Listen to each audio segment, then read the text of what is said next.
So no wonder men are frustrated. No wonder men have short on patience, and it's not your fault. But what I will tell you is it is your fault if you don't do something about it. It is your fault if you don't educate yourself, keep the sword sharp and keep the saw sharp and read, take a class, join a mastermind, do something, but educate yourself constantly. So that was a long-winded question to where the Dad Edge and Good Dad project came from, but that's it. Hi, my name is Evan Herman, and I'm documenting my journey on becoming the best version of myself while learning how to be an entrepreneur and developing the successful habits that are necessary to get and keep me there. If you want to come alongside of me and make this journey together, we'll be listening and learning from some of the world's greatest mentors in the areas that matter most: faith, family, finances, friendship, fitness, and fun. So join me on the Whole Person Podcast. Today, we have a man among men, a father to many people, Larry Hagner. He's making being a good dad his business, both in his relationship with his children and in his business, the Good Dad Project and Podcast. He is an everyday dad who is taking his role of leadership in his family and creating shareable and teachable moments from both his failures and successes that he's experienced. Welcome to the show, Larry. How are you? Evan, what's going on, man? And you had a couple things wrong in there. I'm just going to point that out. So I make way more mistakes than I do successes. So let's just clear that up right now. Well, we're cut from the same cloth then. That's where I get most of my learning nuggets from. Yeah, man, failure is a powerful lesson, and so is humility. And fathers in general, dads in general, and kind of rightfully so. We have a hard time usually admitting when we have messed up. We feel like, oh, it makes me look weak. It makes me look this. It makes me look like I'm not up to the task. And, nothing's further from the truth. Like, embrace those mistakes, give yourself grace, all those things. There is one quick thing, though. So Good Dad Project is the overall kind of thing. The Dad Edge podcast is what we've named the podcast. That change was probably in effect, gosh, I guess it was almost 2 years ago now. And but yeah, so just slight differences, but that's where we can find me. I apologize, man, because I saw it on social media through do you know who Mike Flynn is? Oh yeah, man. Mike Flynn's a part of our mastermind group.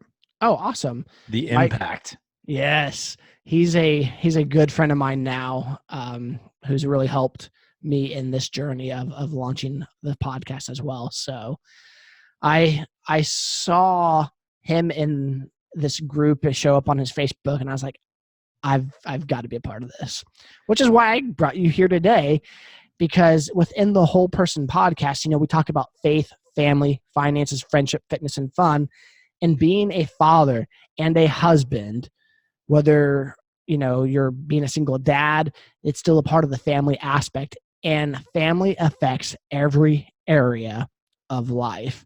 And so just for a synopsis of kind of your background, your history, who you are, what was your experience like growing up as a child, and what led you to create the movement of the Good Dad Project? So that's my childhood is the reason that I'm doing what it is that we're doing right now. So I'll give you an example, or I'll tell you the story. So I'm 44 years old. I was born in 1975. My parents were married in 1971. They were married about 4 years. About when I was a year old, they got divorced. So my dad headed out at that point. I did not know him, and I remember distinctly when I was 4. So from the time I was a baby till I was 4, I was raised by my mom. Had no interaction with a man whatsoever as far as a dad role or anything like that. Never even saw my mom date anybody. So I remember being in preschool, like no kidding around. This is 40 years ago. I remember being in preschool, and I remember men coming to pick up their kids. And I was like, oh, I knew what a dad was. But in my 4-year-old mind, like I literally thought like, oh, well, moms just find dads. Like my mom just hasn't found ours yet. And I didn't really think anything of it. Like I didn't think I was missing out on anything. So literally the first time my mom ever brought home a man, she had been dating him for a while. They worked together.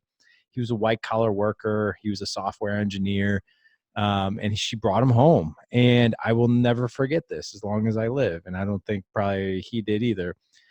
So he comes walking in our house. He's wearing like the 1979 three-piece suit, trench coat, briefcase, whole 9 yards. My mom introduces me to him. And literally the very first thing that flew out of my mouth, because in my mind, like this guy came walking, I was like, oh my God, she did it. She found us a dad. Like I have a dad now. So the first thing I asked this poor guy is, oh, are you going to be my dad? And like, literally like everything, like it was awkward, like everything was sucked out of the room, right? We laughed and all that, but lo and behold, a year later they did get married. They were married for 5 years. Every year that they were married, he the relationship was more and more tense. So what I can tell you, he was a very nice guy, and he was ex-military, taught me a lot about manners, and he was pretty on board dad, but he traveled a lot, so he was really only home on the weekends. But he was a very polite guy, but he did have a bit of a drinking problem. So when he drank, like, man, him and my mom were just, ooh, it was bad news. So he became kind of physically, mentally, emotionally pretty abusive. They got divorced when I was 10, and now he left. So now 10 years old, two guys, in there and then gone. And then lo and behold, something happened when I was 12. I accidentally ran into, like, met my biological father. It was not, What? yeah, it wasn't planned. I won't go into the details of how it happened because it's really not important, but it happened by accident. And then we sort of hung out for a few months. He was remarried. He's still married to the same woman he was back then. He had a 2-year-old son, another one on the way, and we hung out for like I don't know, a few months.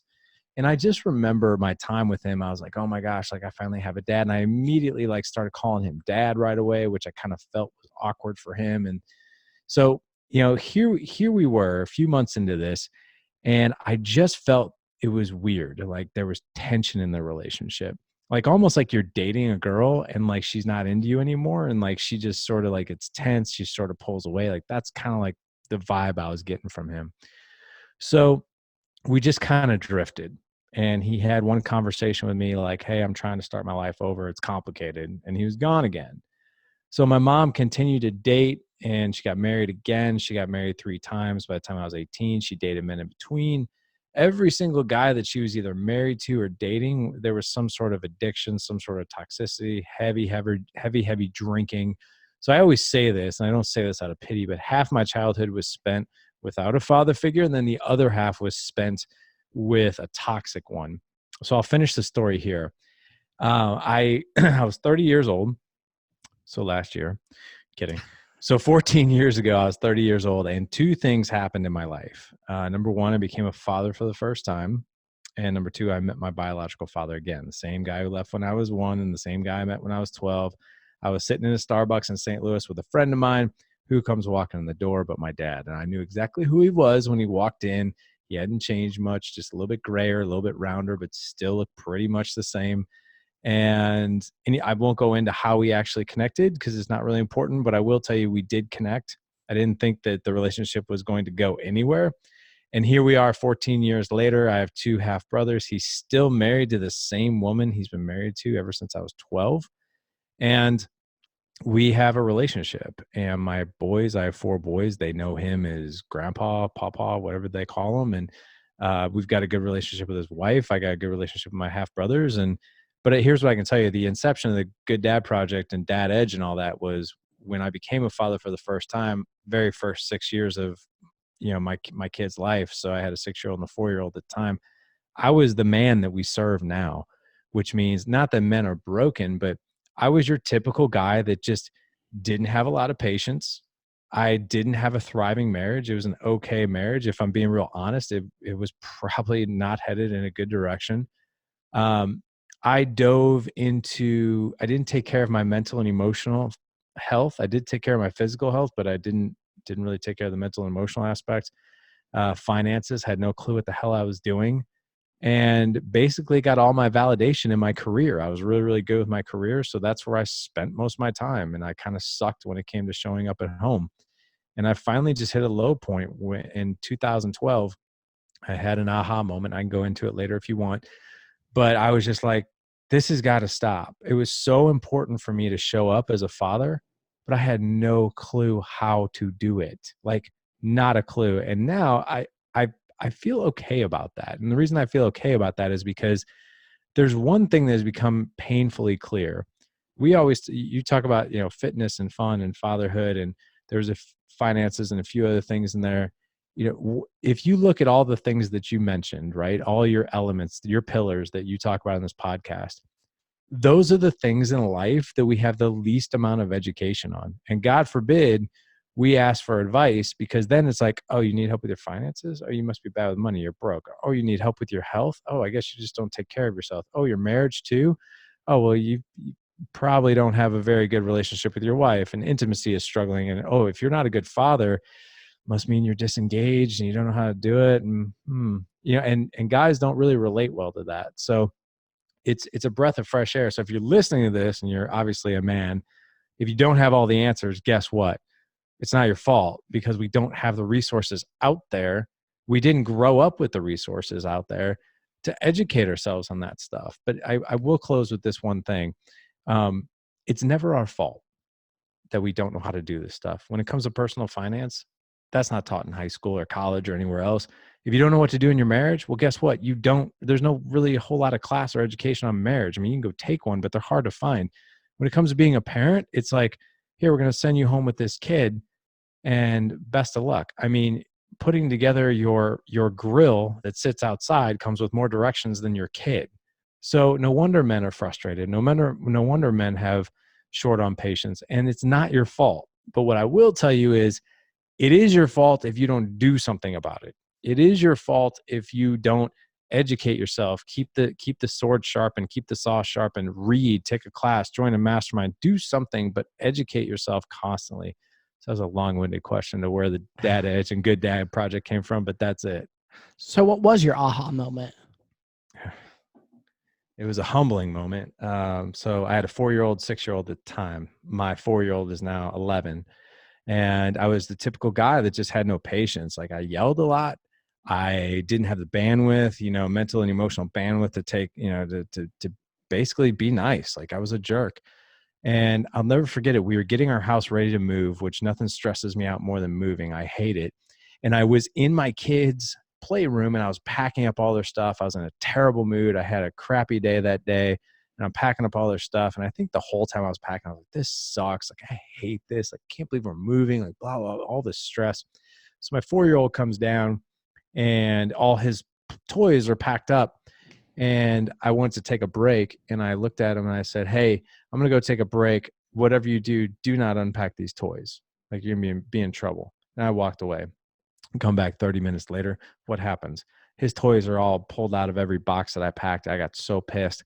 I spanked him, and I spanked him so hard that he hit the ground.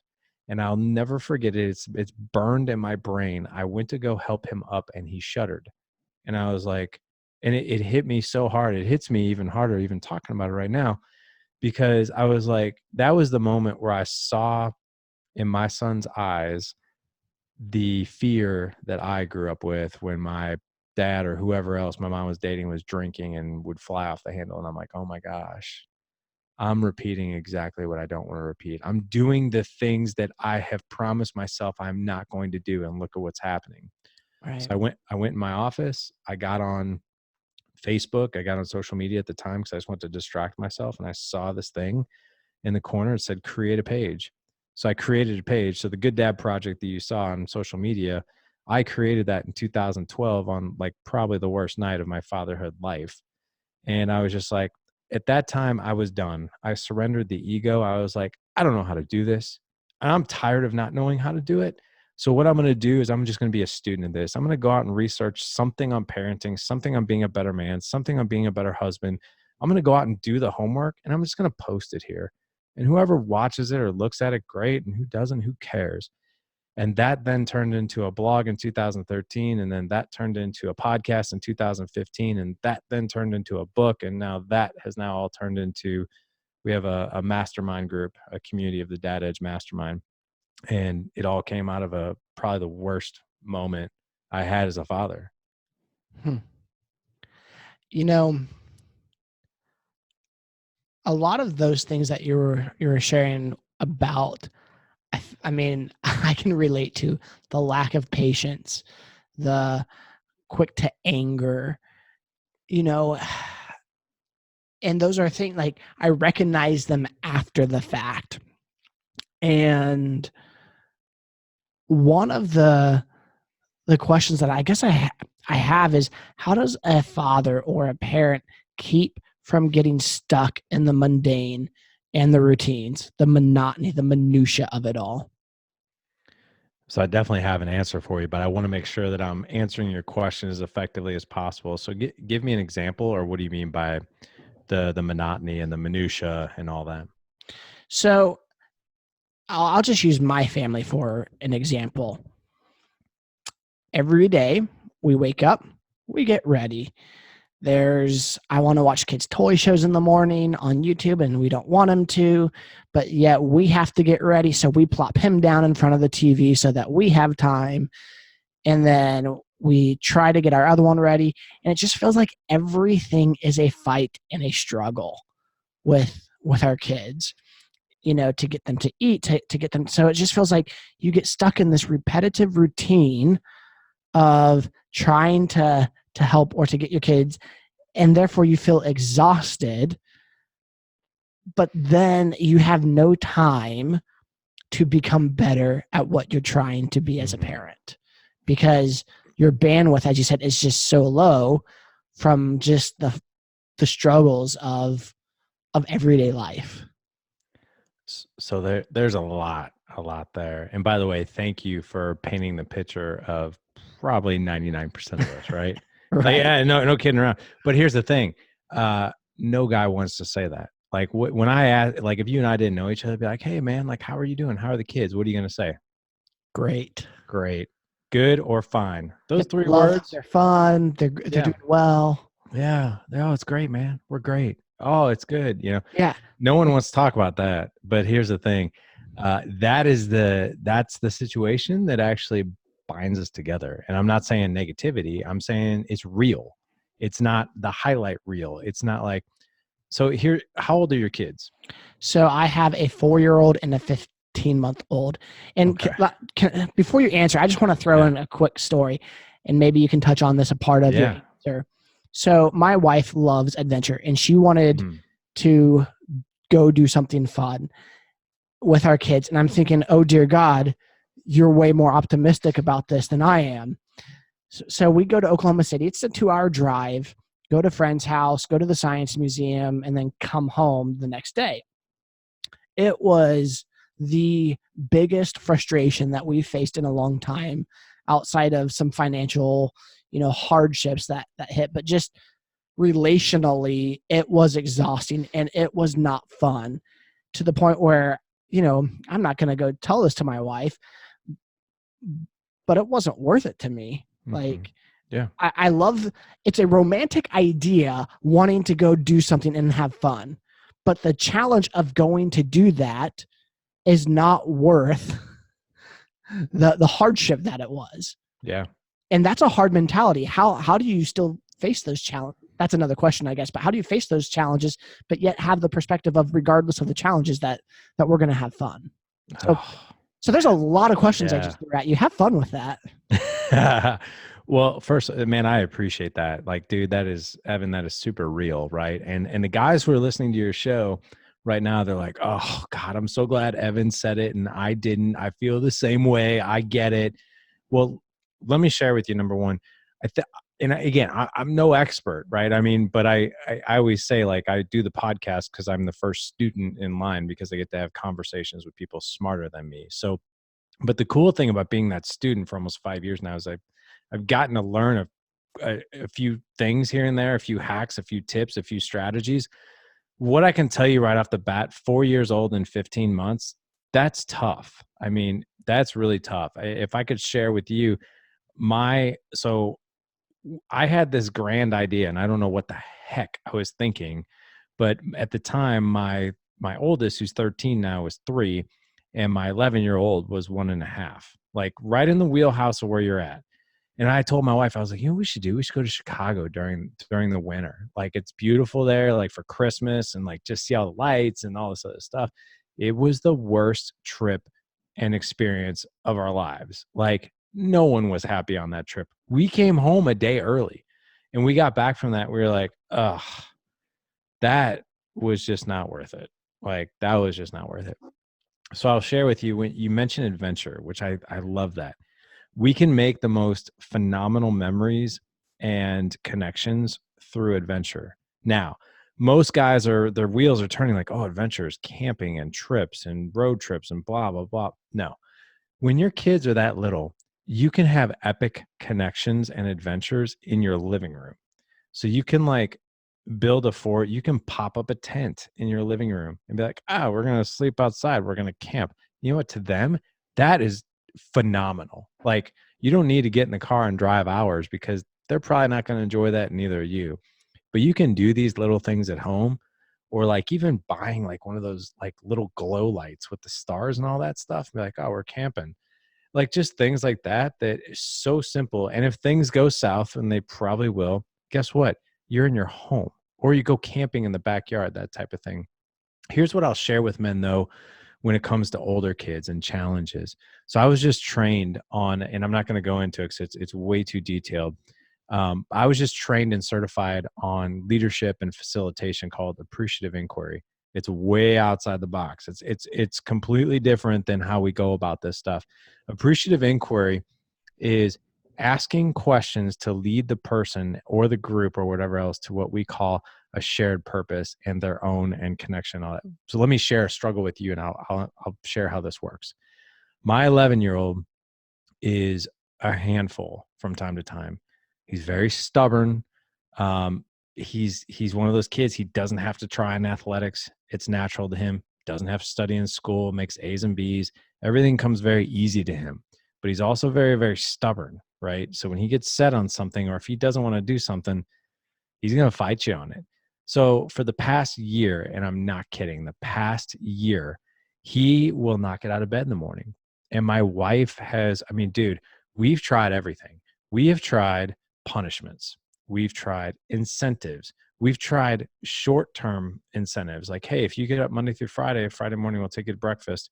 We've tried, oh gosh, what else? We've tried getting the school involved. You know, like if he's tardy, you know, like, hey, give this kid detention.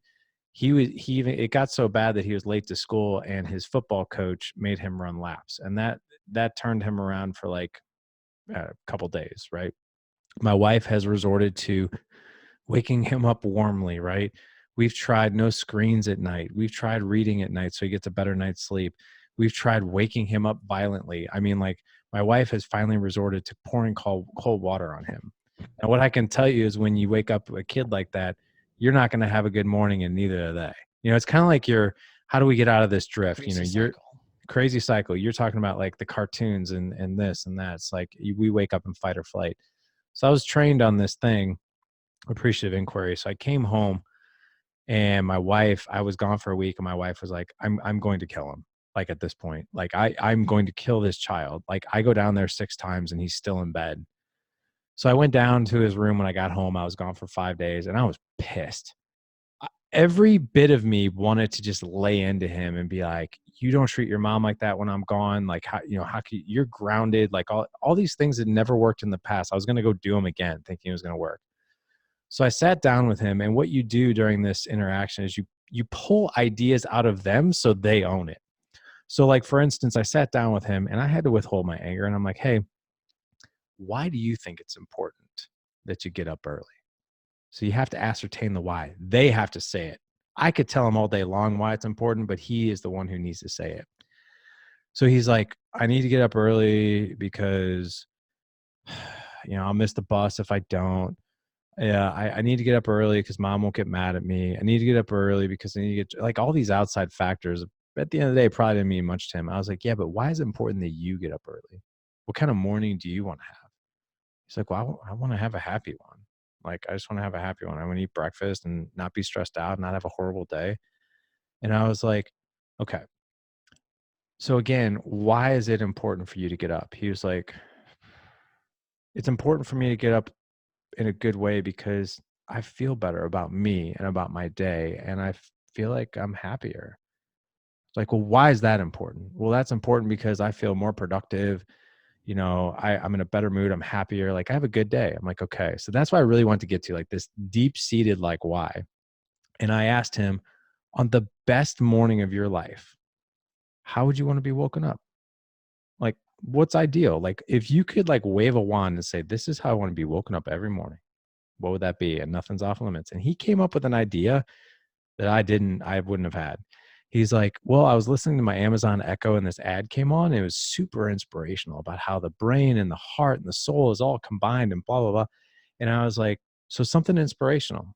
He's like, yeah. And he's always watching like inspirational YouTube stuff.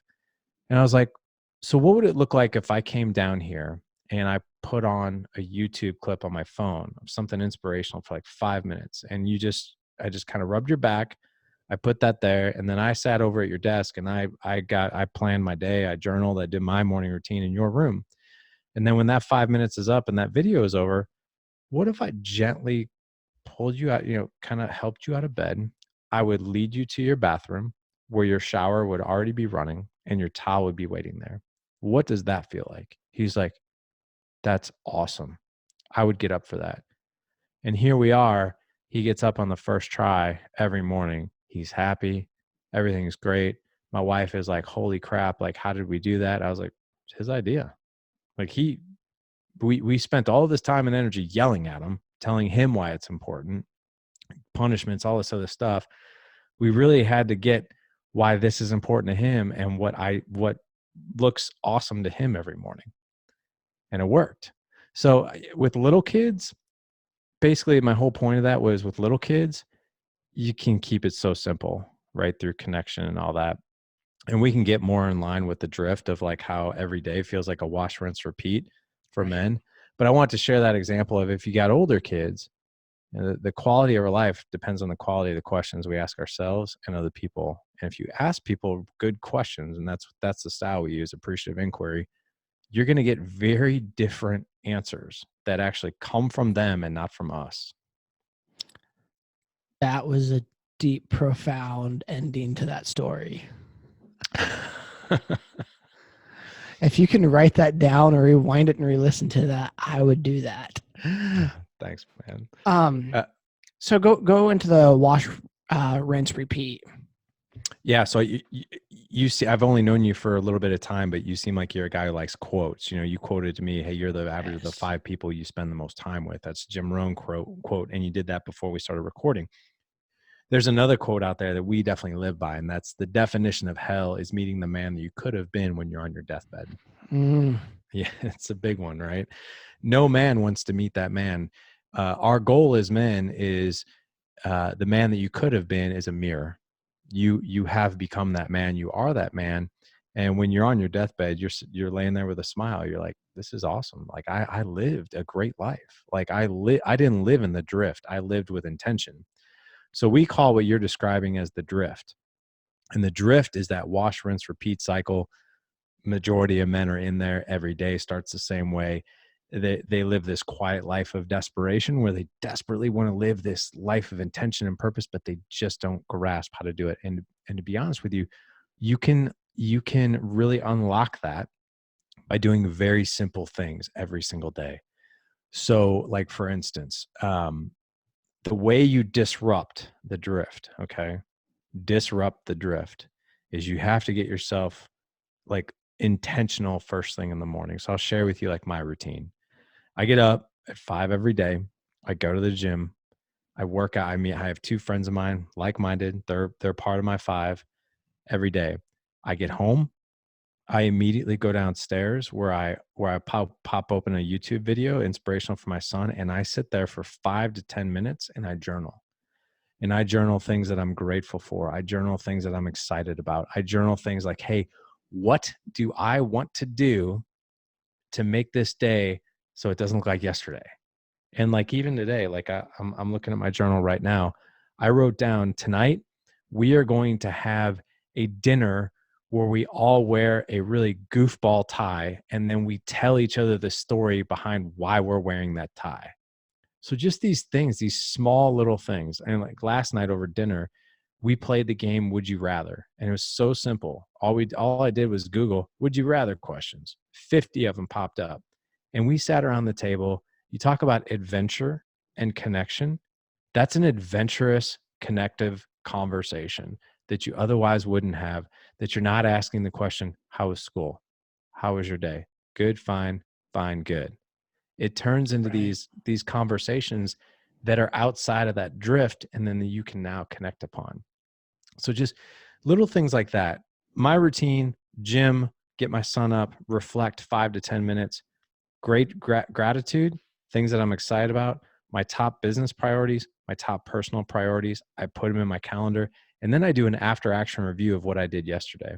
So where did I screw up? So like yesterday, I was looking at my week this week, and I was like, holy crap, like I literally don't have more than 30 minutes of free space in every day this week. And I immediately got completely overwhelmed. And I was like, my wife was like, what is wrong with you? I was like, I am freaking stressed out right now. I was like, I do not have a break. And then during my after action review, I was able to, number one, give myself some grace for being stressed out. And I'm like, okay, what better questions can I ask myself that gives me a better reflection than stress? And one was like, man, I'm very grateful to be blessed with a busy schedule where I can have interactions with people that I otherwise wouldn't. And that reframes that whole thing. Mhm. So does that help? Yeah, Yeah. absolutely. And that kind of might segue into this next question here. How do we foster better relationships with our children? I think it really goes back to questions. So I just had a podcast guest on by the name of Mort Fertel, who you should really have him on your show. He's fantastic. He has a brand called Marriage Fitness. And he's like a mid 50s guy. He's like super gentle, and like Marriage Fitness, you automatically think of something else. But um, you have to have a connection with your kids. And what I mean by that is, you have 4 and 15 months. Mhm. When you have an 11 and a 13-year-old or teenagers and all that, here's another quote for you. Uh, when you lose the connection, you've lost the ability to influence. Mm. When you lose the connection, you've lost the ability to influence. Now, I have a 5-year-old and a 3-year-old, so I'm kind of like right in that wheelhouse. And I can put them in their room, lock their door for timeout if I want to. Like I have a lot of control over them. My 11 and 13-year-old, I am losing more and more control every day. But what I focus on fostering is connection. This might go against the grain of some of your listeners, but it's something I started doing. I don't punish my kids really anymore, even for bad decisions.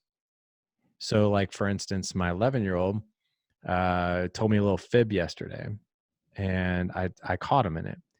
And I brought him in the room, and I looked at him, and I was like, hey, and I'm not going to share the story because I don't want to embarrass him, but hey, you told me this, and you want to tell me the truth now? And he looked at me, and he immediately started going into defense mode. And I just kind of put my hand on his chest. I was like, you're not in trouble. You're not in trouble. And no matter what you say, you're not going to be in trouble. So just share with me what's going on. And immediately his face just dropped, like the tense, and like he was like, I'm safe. I'm safe. I can just connect. And he told me the truth. And I told him, I was like, Mason, um, just so you know, can always tell me the truth. We've had this pact, and I can go to the pact. We've had a pact like, hey, if you tell me the truth, you're not in trouble. You lie to me, you're in trouble. But I told him, I was like, listen, it's more important that you're honest with me and you feel you can be honest with me, that I'm not going to blow up at you. So just be honest with me, and you're not in trouble. You're not going to be in trouble. Just be honest. Like, does that make sense right there? And he's like, yeah, it does. So how do we foster that connection with our kids? It's giving them a safe place to share the ugly side from time to time. We put a lot of pressure and stuff on our kids to not make mistakes, to not screw up. And when they do, God forbid, the wrath is coming. But sometimes some of the most healthiest households, and I'm not saying you don't have consequences, but some of the healthiest households are the ones where you've got the deepest connections. Like when my kid who's 11 now and 13, when they're 17, 18, and crap just hit the fan, I don't want them to be like, oh my God, what do I do? I want them to be like, I need to call my dad. Like, that's what I want. And so every connection and interaction that I have with them is based on that vision of like, I want to be your go-to. And this is a safe spot for you. Right. So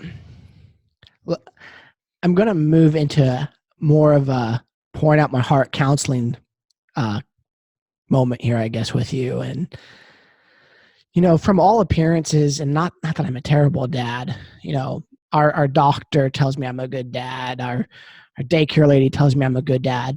But in reality, I don't feel like a good dad.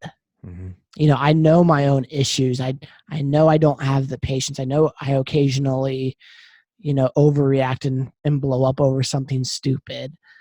And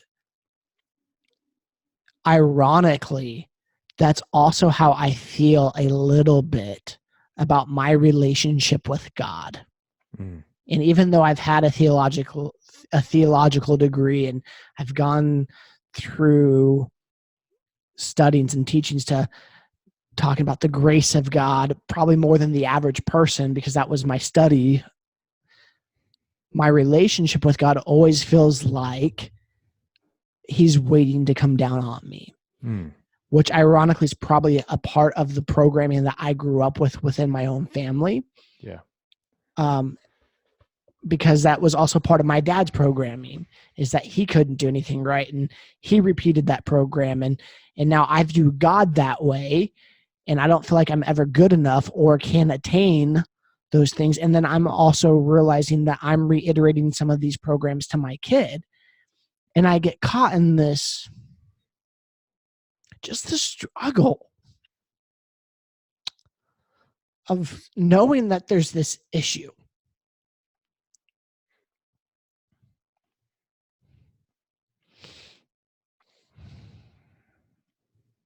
Sorry. And saying, dear God, help me. Mm-hmm. Because while it might not be to the extreme as, DHS, it's still very important to me that I have a healthy relationship with my kids. Mm-hmm. And I don't see it. I guess what I'm trying to say is I want it healthier than what I'm seeing. Sure. And I feel stuck. And I think there's other people that probably feel the same way. Do you hear that, by the way? Every guy listening to your show right now, just breathe a fresh breath air, right? You just spoke for all of us. So I can definitely see why you're the host of this podcast, because you're the voice for other men who need this. So let me just share a couple of perspectives with you. Number one, you're no different than any other guy out there. And the fact that you're getting emotional about this, man, that's a good thing. That's a good thing because you care about it. If you're not, that, the guys who are not, there's not some sort of pain in their heart a little bit about this, those are the guys who are disengaged. Okay. Those are the guys that don't care. The fact that you care, that's the foundation of being a good father, is that pain, that grit that you feel when you, and here's the thing. It goes back to what's available to us when it comes to the training on this. You went to school for theology, right? Correct. Okay. How many years? 4. 4. So you've had extensive training on theology, scripture, God, the Trinity, in the whole 9 yards, right? Right. And you've probably, when you get a question about that training, you're like, I'm the guy. Like, right. and maybe not in an arrogant way, but you're like, I know this. Like, I've been trained on this. Like, I know it. So try answering questions about spirituality when you got a degree in business. How would you feel equipped then to answer those questions? Not very. Not very. Not very. Well, guess what? Welcome to parenting. Welcome to being a husband and father, because that's exactly what it feels like. Here's what I'll share with you. When you were and I'll bring this all back. When you were going through theology training, when you were getting that 4-year degree, were you running away from something or running towards something? Running towards. And how did that keep you motivated? It really did, Yeah. because it's something I so desired to do and to help. Yeah. So when you were a freshman going through this and maybe things got tough, which I'm sure they did in school, you had tests, you had exams, you had a workload, maybe you were working it. When you sat back and you're like, okay, 3 years from now, I'm going to have this degree and this is what I see myself doing. What kind of visions and images came to mind for you? Well, I picture that I would become some sort of pastor once I graduated, and that my degree would make me desirable, and that I would have influence and the ability to lead and to pour into people's lives and to help them. None of that happened. And I'm not even in a career path even towards that. Mm. So you're not doing what it is that you envisioned. Originally, that's correct. Is it better than you envisioned, or is it not up to what you thought? So this goes back to meeting that man that we could have been. Mm-hmm. I think at times I have this idealistic expectations of who I should be. That's the furthest thing from the truth. Mm-hmm. And in my life, you know, where I'm at now, especially with doing this podcast, I definitely see how God's taken this pastoral heart that he's given me and using it in a different medium. Mm-hmm. Now looking back, that makes sense. Going through the process, it didn't. See, And go go ahead. ahead. No, go ahead. I thought you were done. And I was just going to say, and from the longest time, and this might have to do with being ready or not, and you kind of hinted at it a few minutes ago, before I wanted to come from the place of pouring out, like I have answers and I've been trained and here you go. My perspective, because I've been beat the hell up in life, like there's a lot of stuff that has happened as an adult that I feel more insecure, more incapable, less competent than I've ever felt. But I still have that desire to pour, and everything is coming out of my wounds and my vulnerability. Mm-hmm. I'm not trying to reach other people based off of the success, but out of my own hurt and failures. Mm-hmm. By being open and being the voice, being willing to ask the questions, being willing to make myself raw in front of people. Mm-hmm. So that's not what I had in mind when it came to working with people, but that's the path that has happened. And to answer your question, it's not what I anticipated, but it is better. Mm-hmm. And it's more authentic. Yeah.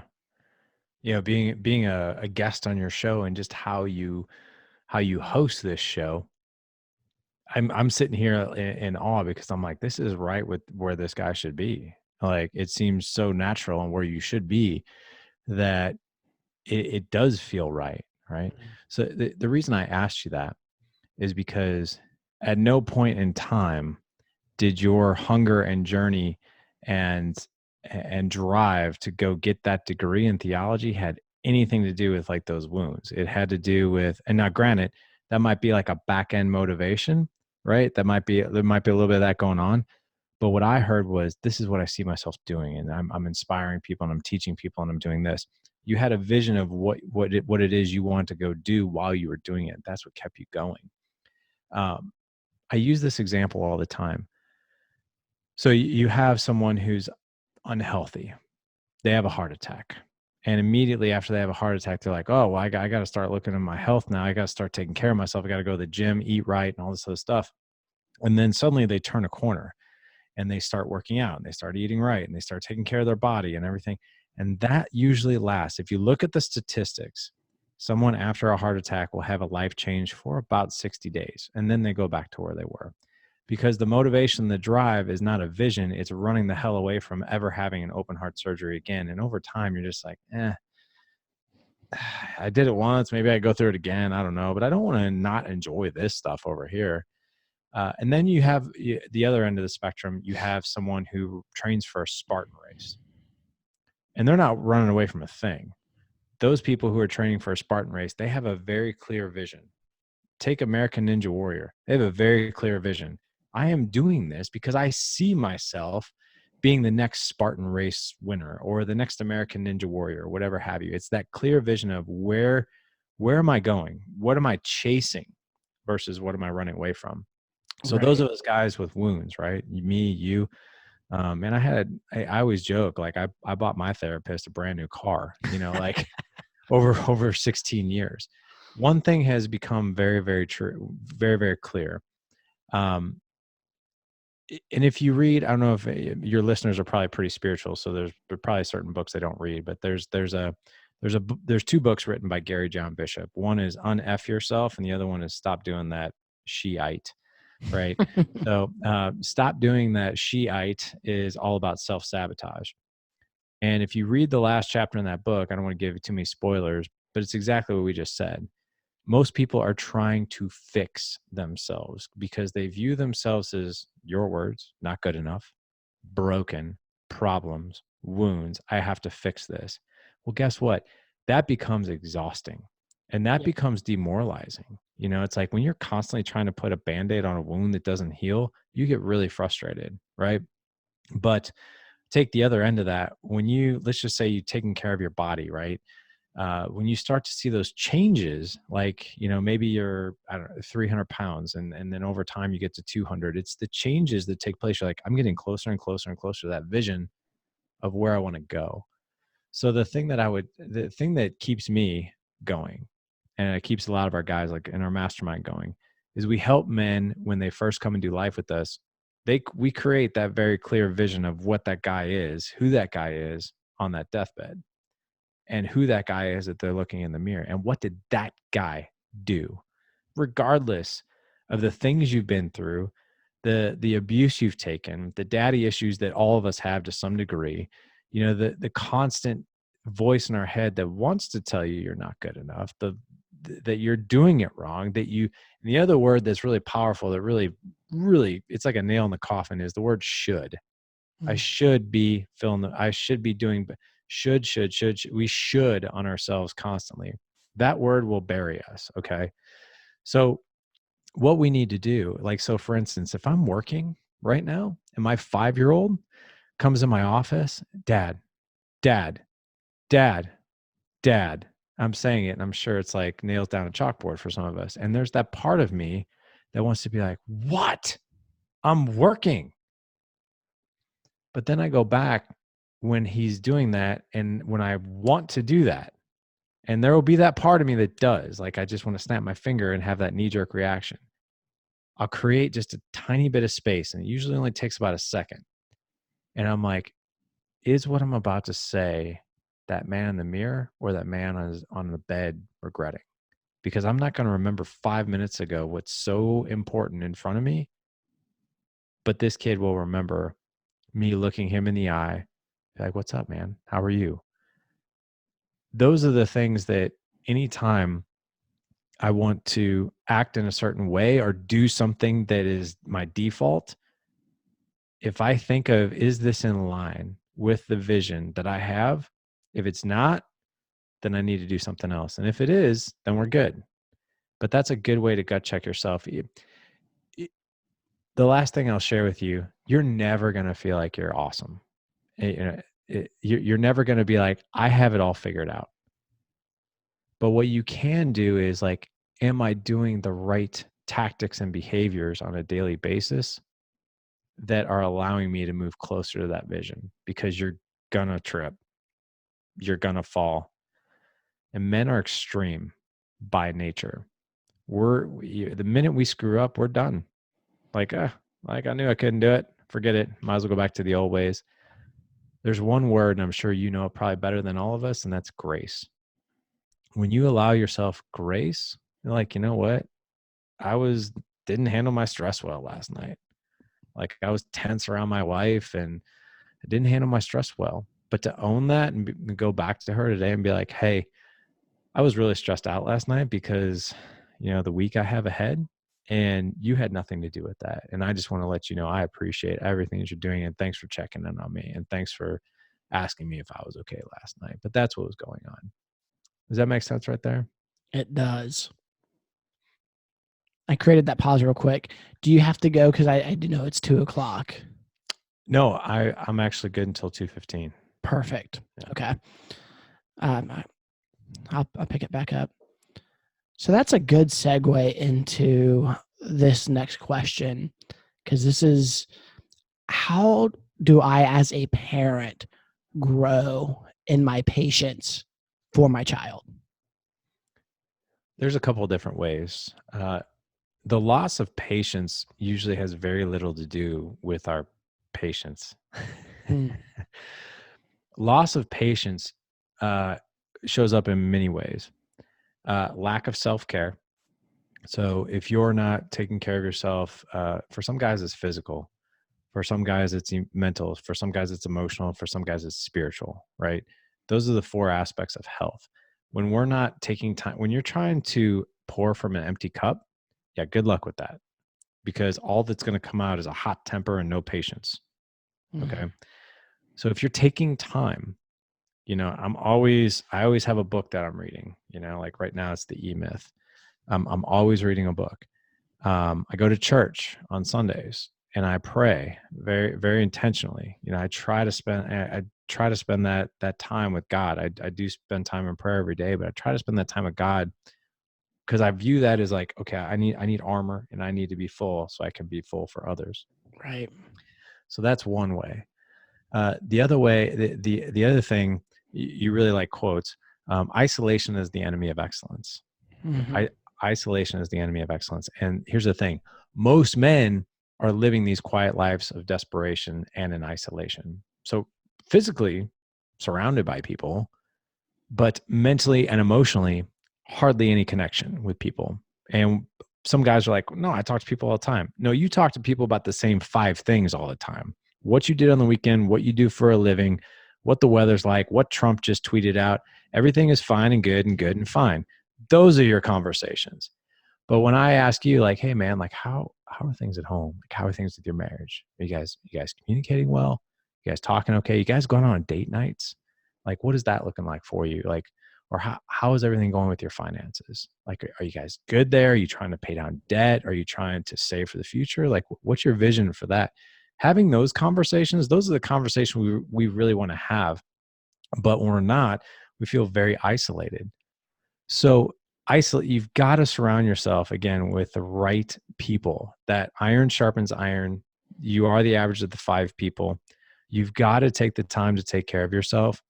When I don't go to the gym in the morning, because the gym is not just a physical experience for me, but it's a way that I get poured into, and it's a way that I clear my head. And I am able to and that's how I'm able to handle 4 boys in the morning. Without doing that, without taking an hour to myself and handling 4 kids in the morning, good luck with that, because usually that doesn't end well. So you got to take care of yourself. Most men feel a lot of guilt when it comes to that because we feel it's selfish. And we always say it's not, it's selfless, because when you're not taking care of yourself, you're like the 15, 25, 50% of who you are. And guess what? Nobody wants that, and neither do you. People want the 100% of you, and so do you. So in order to get that tank full, you don't expect your car to run without gas. What type of fuel do you need to get you where you want to go? Because it's not selfish, it's selfless. What's selfish is not taking care of yourself, because that's when you're not showing up the way you want and you're trying to pour from an empty cup, and nobody wants that. Right. For our listeners that are married, co-parenting, or even if you're divorced, co-parenting is difficult. Yesterday night, my wife and I had a big disagreement on something because, one of our kids almost got hurt. And, I was like, why even allow the situation?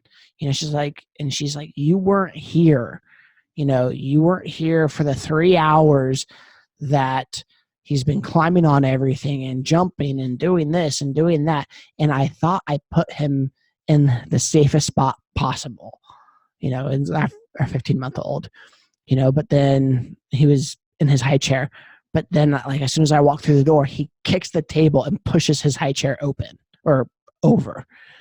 And, I walk into seeing my son just tip. And I'm like, but if we would have just changed the chair from facing the table to facing out, this wouldn't have happened,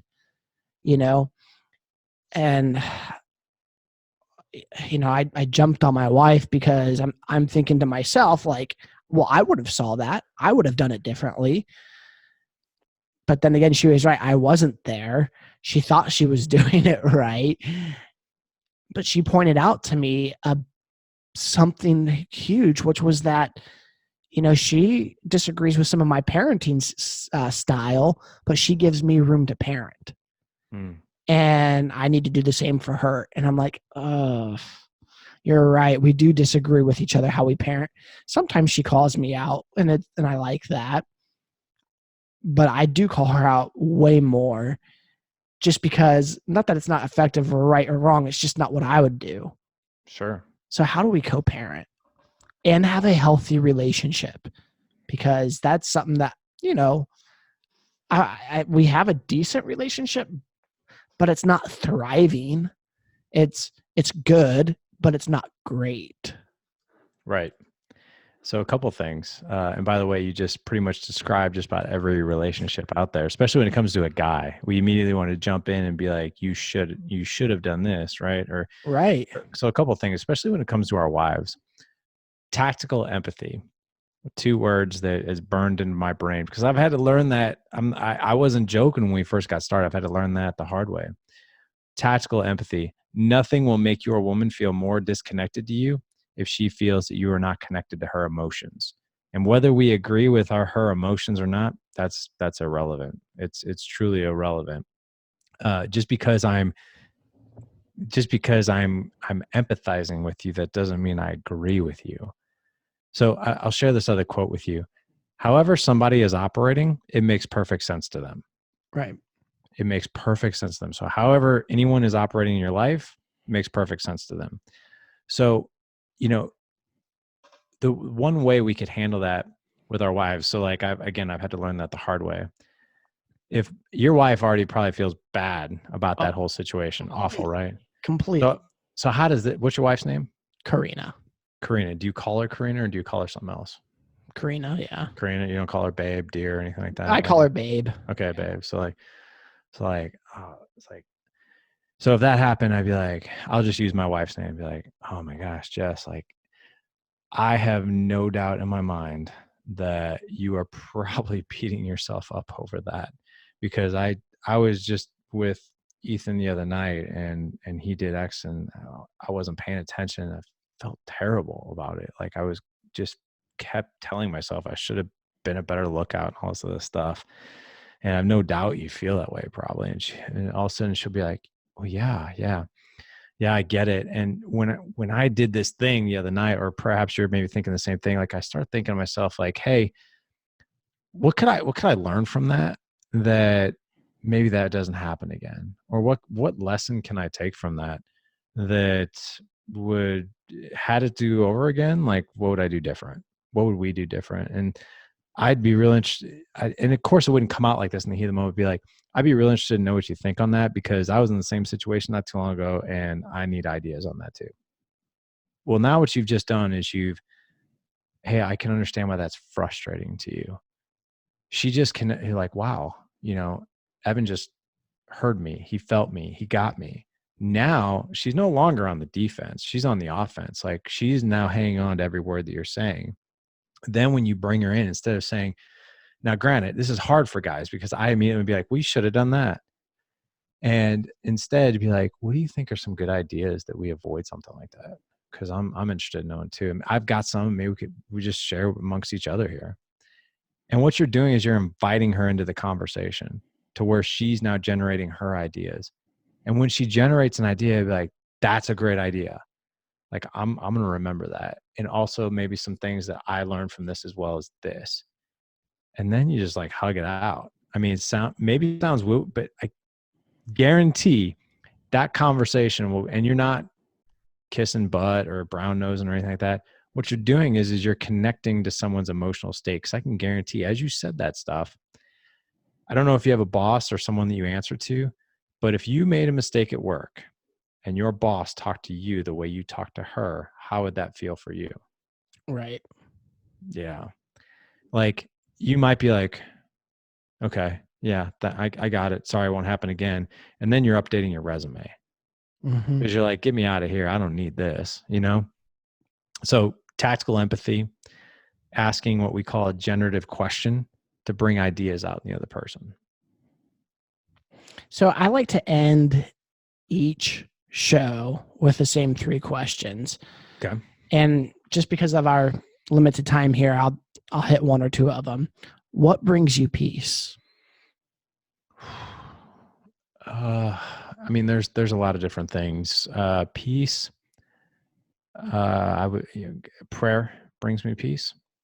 Church brings me peace. Connection with others brings me peace. Good instrumental music and being able to write down my own thoughts and journal my priorities. Those are the things that, and a good organic cup of coffee. What's the biggest lie in self-talk that you've had or you currently struggle with? I don't struggle with it as much anymore, but the biggest lie is you're not good enough. Or end anything. If you begin any sentence with I should, yeah, bad thing. What's the best decision you've ever made? Starting what it is I'm doing today, which is Good Dad Project, Dad Edge, like by far best decision. How can I add value to you? Oh, you did. You totally did. Yeah, not only to me, because like I have these dark moments too, and just to hear another man say that they go through it too, and your listeners at the same time, you've added a ton of value just in the hour we've been on doing this show. I appreciate that, man. Tell everyone about your book. Sure. The book's been out for, a long time, and I've learned so much since then, but I do have a book called The Dad Edge, and it's just 9 short chapters. And I basically wrote that book as if I was having a conversation with my best friend. Just some simple things I've learned about patience over the years and connection with our wives, connection with our kids. I have another book called Daddy Will Always Love You and Protect You. I searched high and low to read a book to my kids that was, from a dad to a kid, and all I could find were these mom books. Right. So I wrote one, and then my son, my 11-year-old, actually has a book out as well, called Never Give Up No Matter What. So if you got kids and they're wanting to throw in the towel on school or sports or anything else, he did a great job on that book. But yeah, never give up no matter what. That's awesome. Well, man, thank you so much for coming on to our show today, Larry. I just appreciate your time and your openness, and that you're willing to share from your failures as well, because that's makes you relatable. And so, man, thank you so much for coming on today. Oh man, my pleasure. And if I could say one thing, if you guys are listening to the Whole Person podcast with Evan here, very, very blessed. This guy obviously cares a lot about y'all. So make sure you follow this guy, share his show, leave him a review on Apple or whatever handle you're listening to. Cause he, as you heard, I mean, this is important. It's important for him, which makes it important for all of us. And thanks for being the beacon for us, my friend. I appreciate it. Have a great day. You too.